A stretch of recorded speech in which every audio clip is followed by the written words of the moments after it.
চেনি আৰু নিমখ সমানে দিব লাগিব। আৰু এইফালে ধুনীয়াকৈ হৈ গ'ল মোৰ ডোটো বনাই ল'লোঁ এইফালে, আৰু লগতে এইফালে মই বেলি লৈছোঁ। এইটো নিজে চেপ দিব পৰাকৈ ধুনীয়াকৈ কাটিম মই এতিয়া।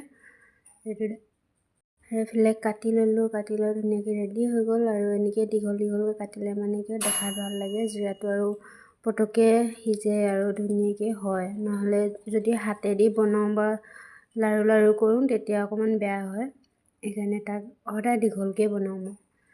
আৰু এইফালে ধুনীয়াকৈ হৈ যোৱাৰ পিছত পেকিং চেকিং কৰি ল'লোঁ, আৰু দিবলৈ যাব লাগিব নহয়, সেইকাৰণে পটাপট কৰি লৈ আজৰি হৈ লৈছোঁ।